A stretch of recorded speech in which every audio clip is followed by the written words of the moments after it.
Hello दोस्तों, आज की हमारी कहानी की लेखिका हैं कनार शर्मा। चलिए दोस्तों, कहानी शुरू करते हैं। सुषमा और उसके पति भावेश कार से नीचे पैर रखते हैं कि भाई सुरेश महेश दौड़ पड़े। आ गई दीदी, कैसी हो?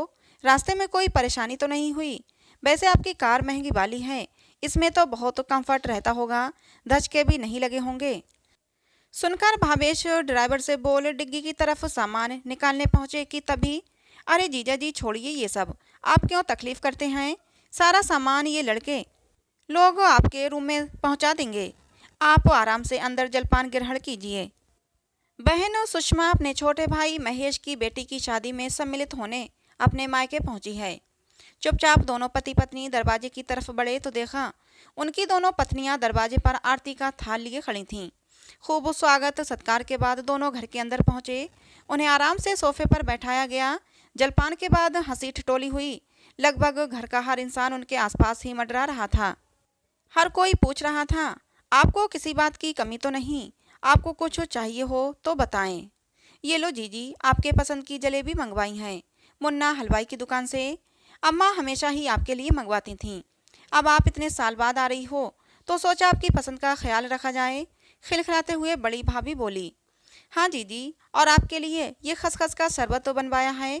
आप वो गर्मियों में बाबूजी के संग मिलकर यही बनाती थी ना?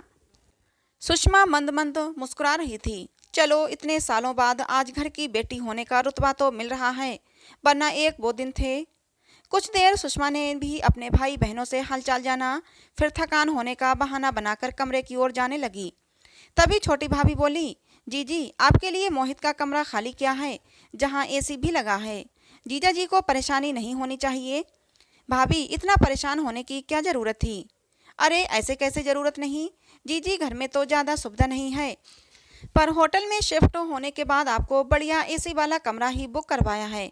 अच्छा जीजी, मोना और सोना भी आ रही हैं। मैंने उन्हें 4 बार फ़ोन किया है और कार्ड देने उनकी ससुराल मोहित को भिजवाया था। हाँ, सीधा संगीत प्रोग्राम में पहुंचेंगे। जवाब देकर सुषमा और भावेश कमरे में आराम करने चले जाते हैं। लंबे सफ़र के बाद भावेश को तो नींद आ जाती है, मगर सुषमा की आंखों में नींद कोसों दूर थी। एक वो दिन था और एक ये दिन है, सोचकर वो पुरानी यादों में खो जाती है। गीता नारायण जी के 4 बच्चे थे, 2 बेटे सुरेश और महेश, 2 बेटियां सुषमा और कृष्णा। परचून की छोटी सी दुकान थी। चारों बच्चों को पाल पोस कर बड़ा किया। विवाह योग्य होने पर दोनों बेटियों की शादी कर दी।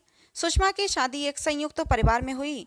पति की भी छोटी सी नौकरी थी, मगर खाने पीने की कोई कमी नहीं थी। वहीं कृष्णा की शादी एक धनाढ्य परिवार में हुई। पति बिजनेसमैन थे। खाने पीने के साथ रुपया पैसा, नौकरों की भी कोई कमी नहीं थी। कुछ वर्षों बाद सुरेश और महेश की भी शादी हो गई। घर में 2 भाभियां आ गईं, मगर कहते हैं ना, रिश्ते पैसों में तोल दिए जाएं तो भेदभाव होना लाजमी है। वही हुआ। सुषमा को हमेशा कमजोर मानकर उसके मायके में ज़्यादा तवज्जो नहीं दिया जाता था। वहीं कृष्णा के मायके में आते ही सब उसकी जी हुजूरी में लग जाते। उसके रूपियों को पैसों और रुतबा देकर सब उसे सलाम करते थे। जब तक माँ गीता जी जीवित थीं, तब तक उन्होंने दोनों बेटियों में कोई भेदभाव नहीं रखा। जो सामान सुषमा के लिए आता, वही कृष्णा के लिए भी आता। बच्चों को भी बराबर मान दिया जाता।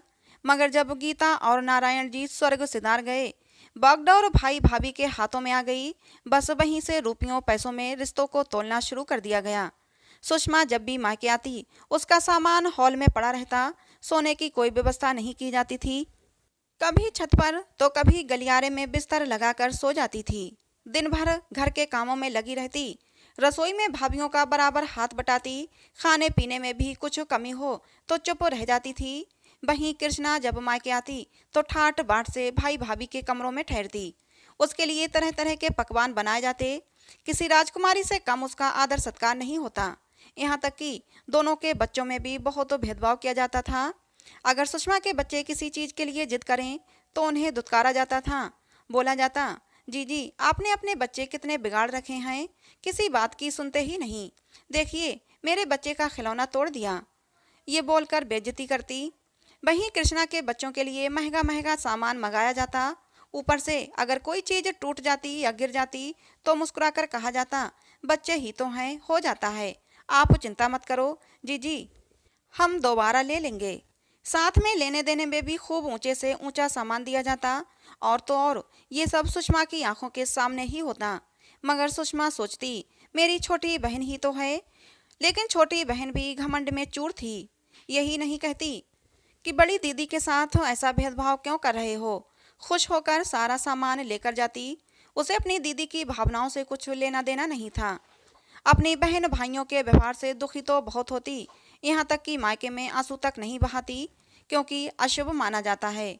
और सोचती, अगर मैंने किसी से कुछ कहा तो हो सकता है भाई भाभी को बुरा लग जाए और मायके आना जाना बंद हो जाएगा।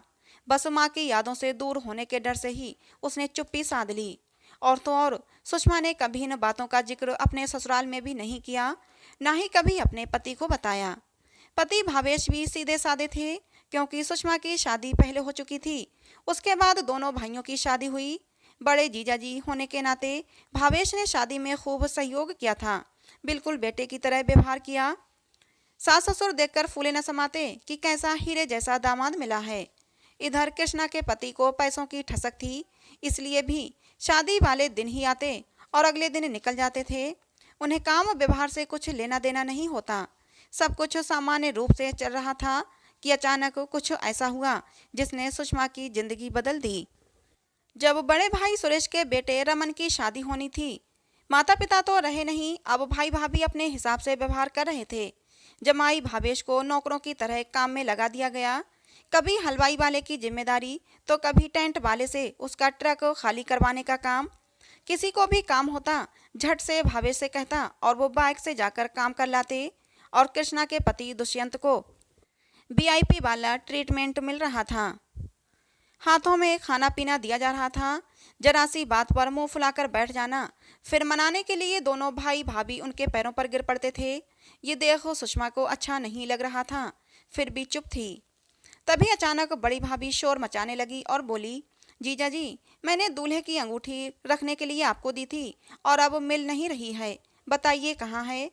भावेश बोले, भाभी जी, आपने बोला जरूर था पर मुझे दी नहीं थी। कैसी बातें करते हैं जीजा जी, मैं साड़ियाँ पैक करवा रही थी, तब मैंने आपसे कहा था ये हीरे की अंगूठी आप अपने पास संभाल कर रखिए, मैं डिब्बी निकाल कर लाती हूँ। मैंने जब तक देखा तब तक आप बाइक उठाकर कहीं जा रहे थे। क्या आपने वो अंगूठी बेच दी? पैसों की जरूरत थी तो हमसे मांग लेते, मगर शादी ब्याह में ऐसा काम करना, राम राम। तब सुरेश भाई साहब गुस्से से बोले, अब वो समझ में आया जीजा जी कि आगे बढ़ बढ़ कर आप काम क्यों कर रहे थे। छी, एक अंगूठी के पीछे आपका ईमान डोल गया। भावेश को कुछ समझ में नहीं आ रहा था। चोरी का इल्जाम लगते देख सुषमा गुस्से से दहाड़ती हुई बोली, बस कीजिए आप लोग, क्या मनगढ़ंत कहानियां बनाए जा रहे हैं। जब भावेश कह रहे हैं उनके पास अंगूठी नहीं है, भाभी ने उन्हें अंगूठी नहीं दी, तो फिर भाभी आप कैसी कैसी बातें कर रही हैं। और भाई साहब मुझे आप लोगों से ये उम्मीद नहीं थी। सुषमा दीदी देखो, जब शोभा कह रही है इसने अंगूठी जीजा जी को दी है, तो ये झूठ कैसे हुआ। और फिर जब वह अंगूठी नहीं मिल रही तो इसका मतलब जीजा जी ने कुछ किया है। चलो एक बार इनके सामान की तलाशी लेते हैं, हो सकता है अंगूठी नहीं तो पैसे तो होंगे ही। भाई साहब, ये आप गलत कर रहे हैं, सुषमा गुस्से से बोली। फिर भी उसकी बात किसी ने नहीं सुनी। सामान की तलाशी ली गई और पूरे घर में रोना गाना मच गया।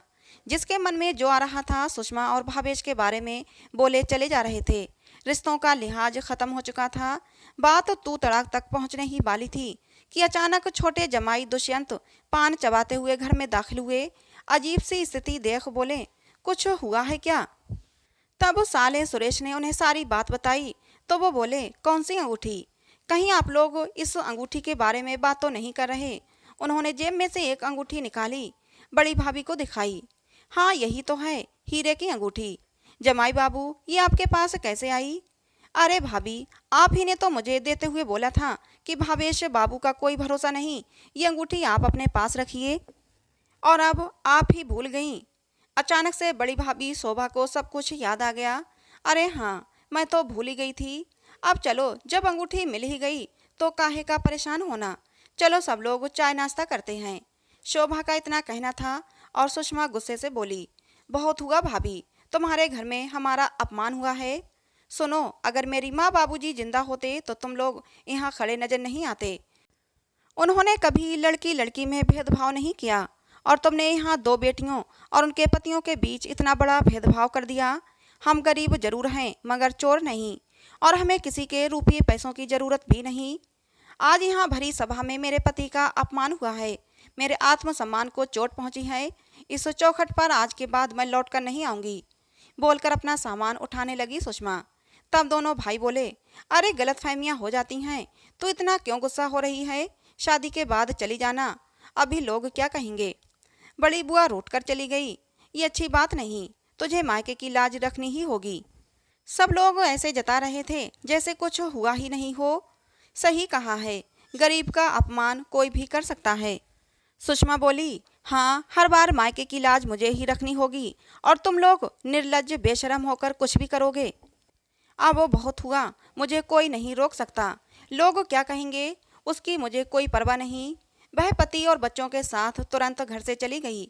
अपने पति का अनादर सहन न कर पाई, इसीलिए दोबारा मायके कभी ना आई। सभी अपने किए पर शर्मिंदा तो थे, मगर शायद उनकी जरूरत किसी को भी नहीं थी, इसलिए माफ़ी मांगने और मनाने का प्रयास भी किसी ने नहीं किया।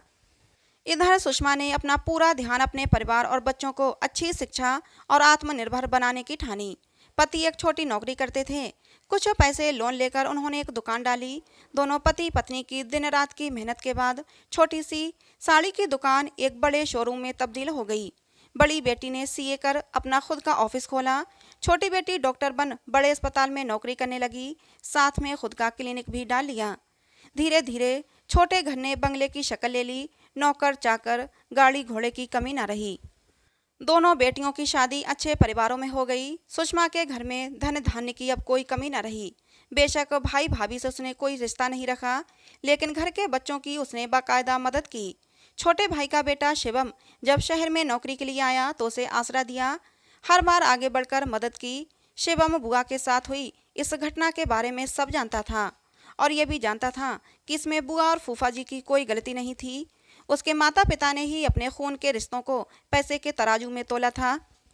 शिवम की शादी थी, ये बात सुषमा जानती थी, इसलिए उसने उसे सुंदर सा सूट खरीदने के लिए रुपये दिए तो वह बोला, बुआ मुझे रुपया पैसा नहीं चाहिए, बस आप और फूफा जी मेरी शादी में शामिल हो जाइए तो मैं समझ लूँगा आपने हमारे घर में हुई गलती को माफ़ कर दिया।